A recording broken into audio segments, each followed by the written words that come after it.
People often ask, what happens when I make mistakes? Well, here goes me trying to introduce this show at least twice already. So, hello and welcome to Jeremy's Yorkshire Allotment Adventures.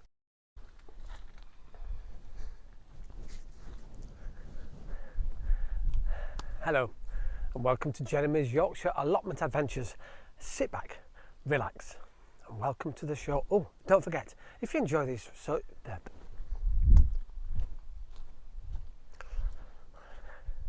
hello and welcome to Jeremy's Yorkshire Allotment Adventures.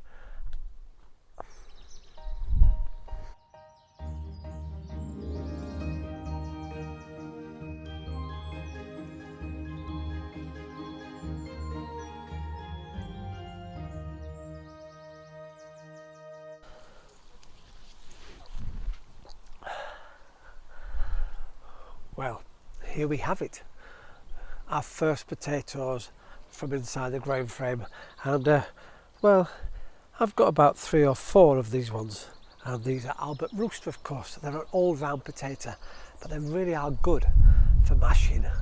They're not as big as I'd like to be, but I think this has happened a lot this year. I've been talking to a few people, and you get lots of growth above, but not the results we want below. Maybe it's been too damp and wet, but we've got lots to dig up anyway.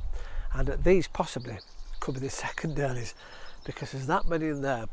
I'm not quite sure which is which, but we will carry on digging because, as you know, I need to replace these potatoes with the rest of my winter veg. So my turnips are going in there, and I've got some more carrots to go in, which is lovely.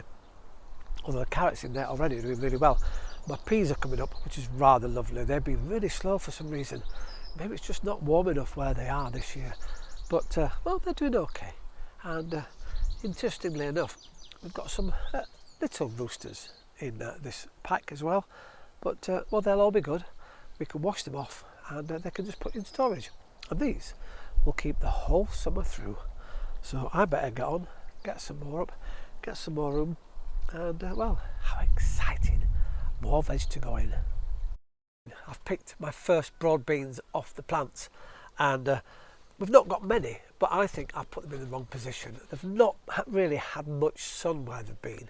And I know I've seen a few other people who've got masses of broad beans, but the first time trying, so if I grow them next year, I'll put them somewhere else in a nice sunny position where I get some most of the day, and we might get lots and lots, although it has been very, very damp and wet, as we saw from the potatoes. But fingers crossed we'll get more potatoes out. Well, interestingly, I've opened a few of the pods, and we're getting about average 4 or 5 broad beans inside each of the pods. Now, I've been told that some people actually just slice the pods across and just cook the whole thing, but I'm not sure, so we'll have to look at a few recipes, because I'll tell you, I've never grown broad beans before, but there we are. Interestingly, if the slugs get in, and I have had a few slugs there, they got absolutely black as though they've been set on fire. And so we've cut those out, and well, the slugs can carry on eating those broad beans if they want to do so. They are amazing things. They're all like got a massive, great big, well, fluffy duvet actually protecting the beans. Not sure whether we've got enough to plant and go up the beanstalk, but you never know. Oh dear, had a bit of a disaster inside the greenhouse. Unfortunately, well, brushed past with the plants and the top came off. However, it looks a bit limp because I just put it on the side yesterday, but I thought, well, why not pop it into some water and hope it'll revitalise itself, because tomatoes are very good at re-rooting themselves when you put them into soil. So I'm going to hopefully keep an eye. Now, at the moment it's in the water directly.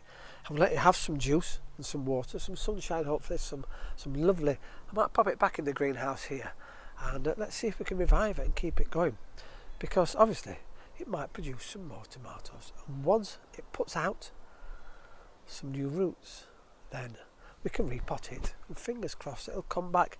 If not, it's unfortunate. It's one of those accidents that happen sometimes on the allotment, and well, I do have plenty of tomatoes knocking around.